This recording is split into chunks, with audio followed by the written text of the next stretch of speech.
dulu ya. Kita habis apa road race lagi? Apa jenis? Apa? Road race. Road race berada di wisata Pacet ya Mas? Ya. Desa mana Mas? Desa Kembang Belor. Kembang Belor, Pacet, Mojokerto, Jawa Timur. Lokasi ini dekatnya dengan hutan pinus ya Mas? Hutan pinus. Wahana wisata ini disuguhkan apa saja Mas? Wahana ini? Ada trail, ATV, trailnya. ya. ATV. Apa Mas? ATV. ATV yang mana? Yang ini ATV. Ini namanya ini ATV namanya Lur. Ternyata Mbak Meong barusan tahu kalau ini ATV. Apa ATV singkatannya? Adventure Trail. Yang si Enggak tahu. pokoknya trail ya Mas. Ya. Sepeda gunung ya. Sepeda gunung. Sepeda gunung. Di sini katanya ada jejak-jejak kekunon. Di mana Mas? Ada. Tempatnya di belakang. Itu apa, kantin itu. Katanya ada jejak-jejak peradaban kuno. Sebuah batu. Iya Kang? Ya. Ya. Batu apa Kang? Itu kita ditemani sama Majapahit. Iya. Di wisata ini sebenarnya ada beberapa umpak batu, termasuk kemudian lumpang batu, batu gurit, batu dakon, dan yang sangat menarik adalah dolmen atau meja batu. Nah, ini merupakan jejak-jejak persajian pada masa prasejarah, termasuk kemudian berlanjut pada masa kuno. Kita akan bisa telusuri bersama-sama. Nah gitu Lur, keterangannya saking sama Kang Ega atau Majapahit Studi Club. Jangan lupa untuk subscribe dan juga like, komen, dan share ya di channelnya Majapahit Studi Club. Biasanya itu belusukan mencari kekunoan atau jejak-jejak peradaban zaman kerajaan, terutama itu zaman kerajaan Majapahit dan sebelumnya, dan juga jejak peradaban megalitik gitu ya Mas? Siap. Gitu Lur. Ikuti perjalanan kami. Kita ditemani sama Majapahit Studi Club ini Lur orangnya. Jangan lupa subscribe, like, dan komen. Gitu Lur. Majapahit Studi Club sangat Sangat belusukan ini ternyata sangat menyenangkan. Di dekatnya ini ada sebuah sebelum kita masuk situs atau belusukan, kita kenalkan para subscriber semua ya. Kita kenalkan tentang wahana wisata yang di Desa Kembang Belor. Ini ada trail. Ini Lur trailnya. Mana yang punya itu trail? Bisa ditanya Pak. Persewanya berapa Pak?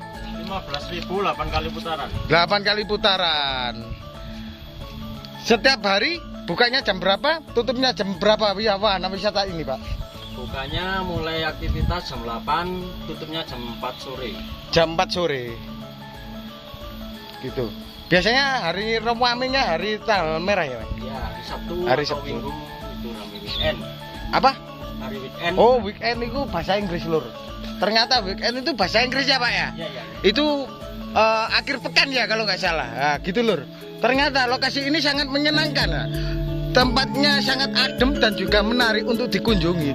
Berdekatan dengan pohon cemara atau hutan cemara. Kita coba masuk ke lokasi situs atau benda kuno yang ada di Desa Kembang Belor, Pacet, Mojokerto, Jawa Timur.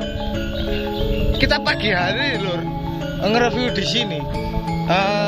Sangat Mas, sangat dingin empuk gitu loh. Lokasinya adem yo, silir-silir.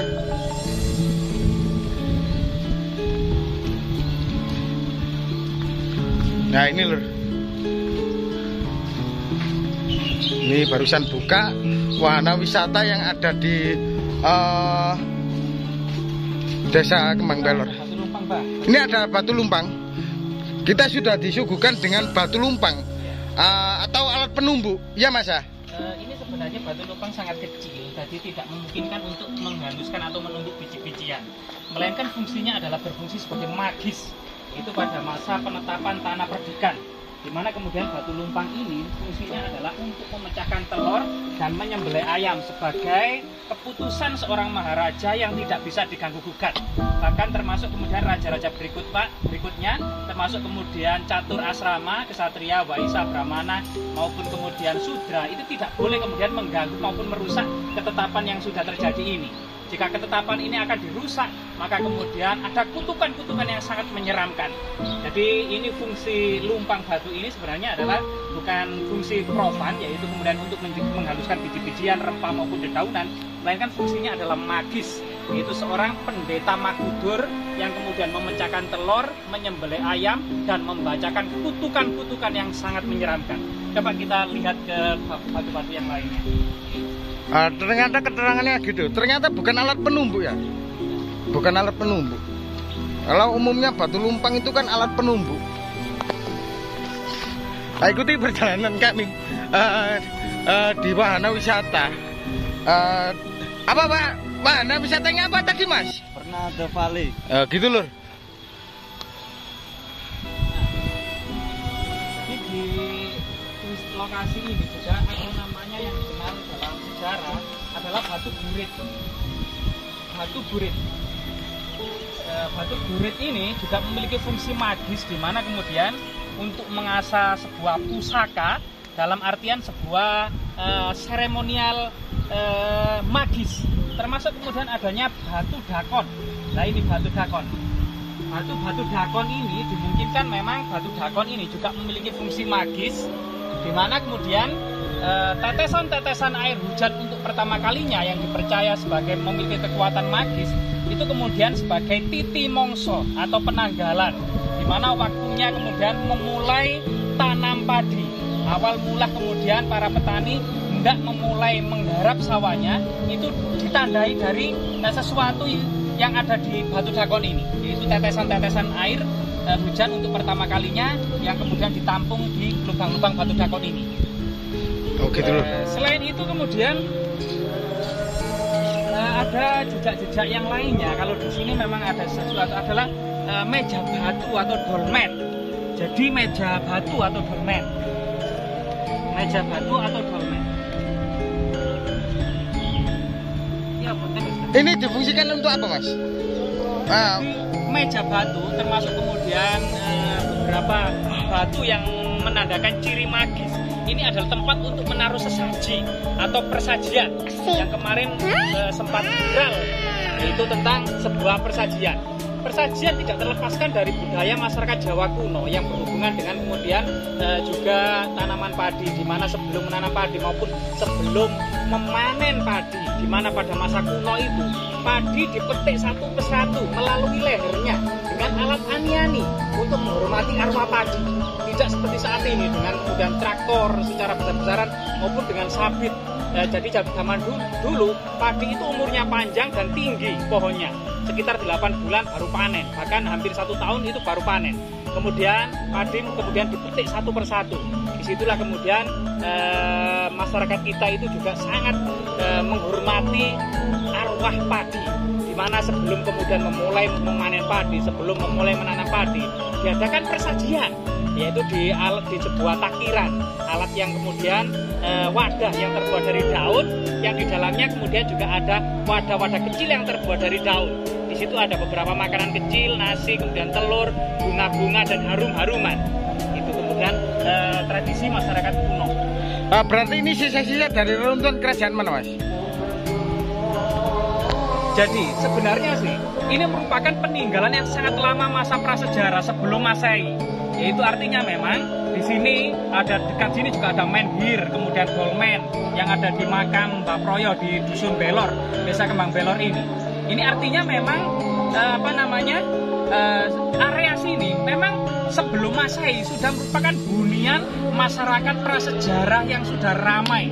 Dan itu terus berlangsung setelah Masehi dan masa-masa kerajaan. Hal-hal seperti ini yang berhubungan dengan animisme dan dinamisme ini tetap dilestarikan pada masa kerajaan yang kemudian dikenal dengan agama kabuyutan yang dinaungi Menteri Herhaji.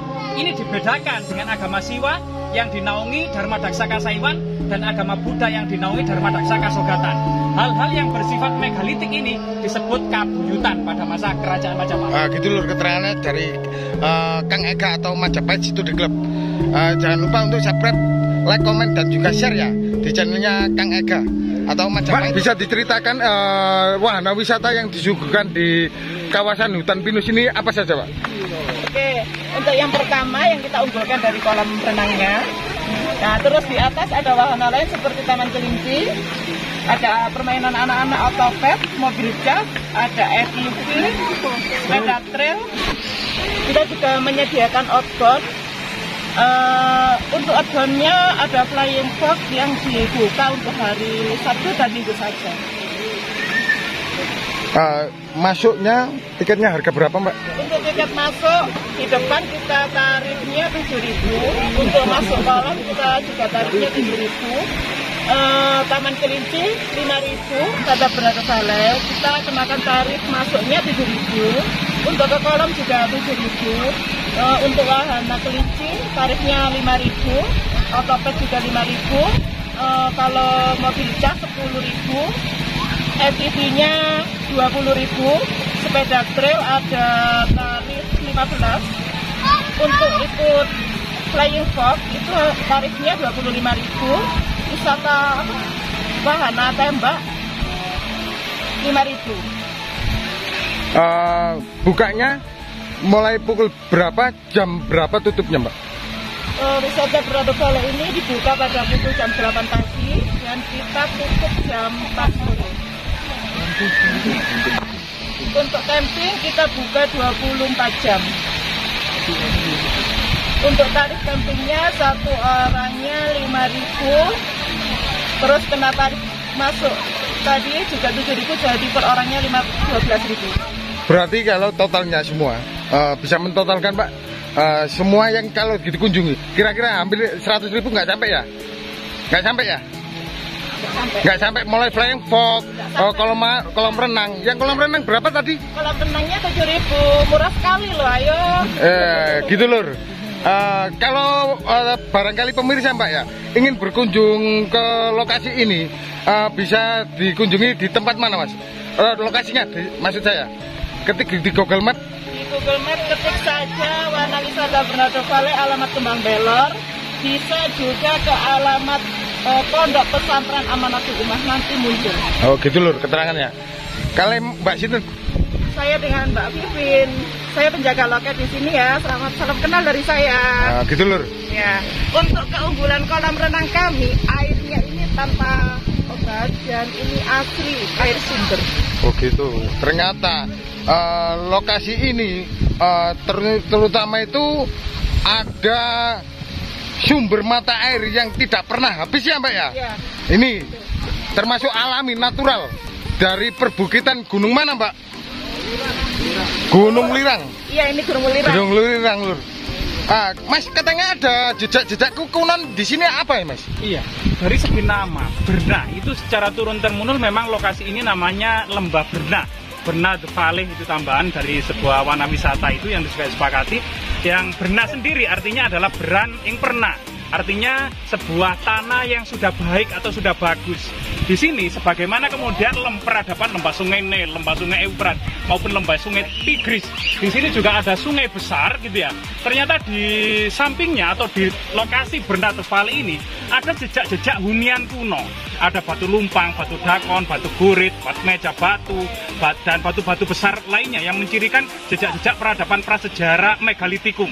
Artinya memang lokasi ini memang sejak zaman prasejarah sekitar 500 sebelum Masehi itu merupakan hunian yang indah dan yang nyaman pada masanya. Sampai saat ini pun hingga yang akan datang.